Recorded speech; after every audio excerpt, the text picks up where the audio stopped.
Is your cardio routine doing more harm than good?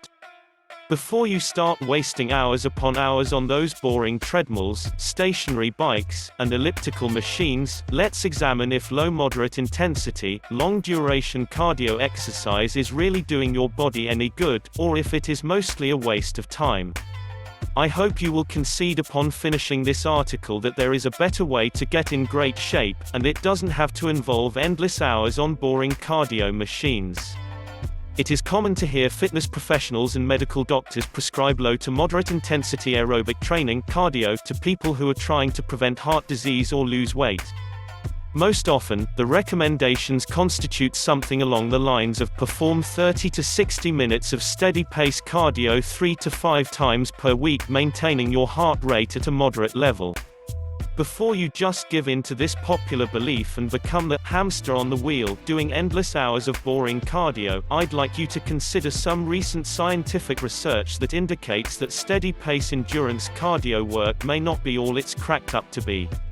First, realize that our bodies are designed to perform physical activity in bursts of exertion followed by recovery, or stop-and-go movement instead of steady-state movement.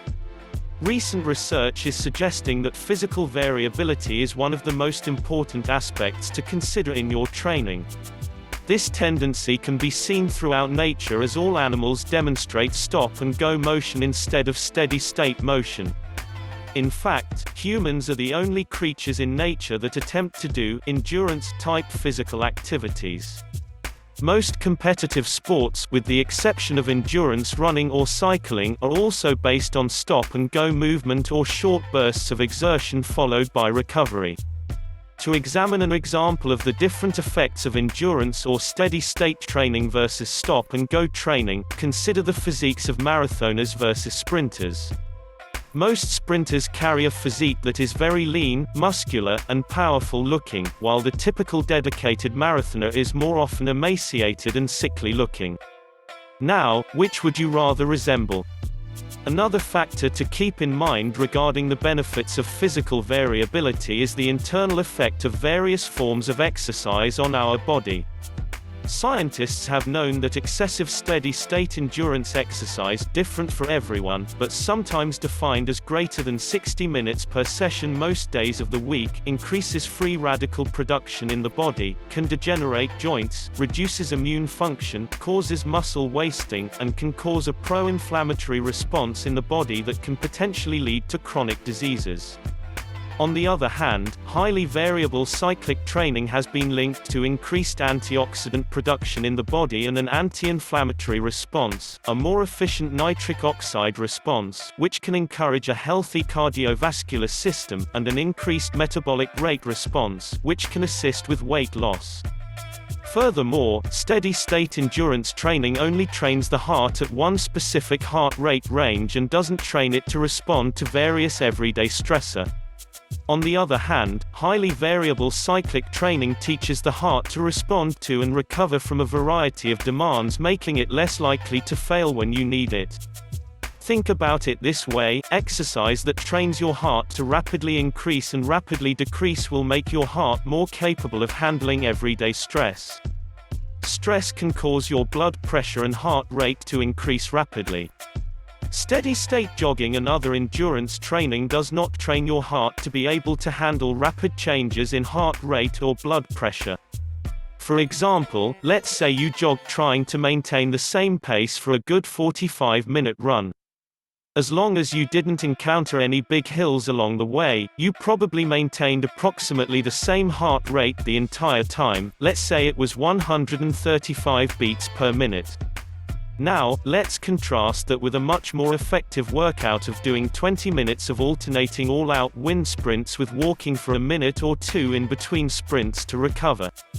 With this more effective workout, you're rapidly changing your heart rate up and down on a much larger scale, forcing it to grow stronger to be able to handle varied demands. Your heart rate would probably alternate from 110 to 115 during the recovery walks all the way up to 160 BPM or more during the sprints. This doesn't mean that sprints are the only way to take advantage of this style of training. Any style of training that incorporates highly variable intensity will give you these improved results. The important aspect of variable cyclic training that makes it superior over steady-state cardio is the recovery period in between bursts of exertion. That recovery period is crucially important for the body to elicit a healthy response to an exercise stimulus. Another benefit of variable cyclic training is that it is much more interesting and has lower dropout rates than long-boring steady-state cardio programs. To summarize, some of the potential benefits of variable cyclic training compared to steady-state endurance training are as follows: improved cardiovascular health, increased antioxidant protection, improved immune function, reduced risk for joint wear and tear, reduced muscle wasting, increased residual metabolic rate following exercise, and an increased capacity for the heart to handle life's everyday stressor. There are many ways you can reap the benefits of stop-and-go or variable-intensity physical training. In addition to the previously mentioned wind sprints, most competitive sports such as football, basketball, racquetball, tennis, hockey, etc. are naturally comprised of highly variable stop-and-go motion. In addition, weight training naturally incorporates short bursts of exertion followed by recovery periods. High-intensity interval training, varying between high and low-intensity intervals on any piece of cardio equipment, is yet another training method that utilizes exertion and recovery periods. For example, an interval training session on the treadmill could look something like this. Warm up for 3 to 4 minutes at a fast walk or light jog. Interval 1, run at 8.0 miles per hour for 1 minute. Interval 2, walk at 4.0 miles per hour for 1.5 minutes. Interval 3, run at 10.0 miles per hour for 1 minute. Interval 4, walk at 4.0 miles per hour for 1.5 minutes. Repeat those 4 intervals 4 times for a very intense 20-minute workout.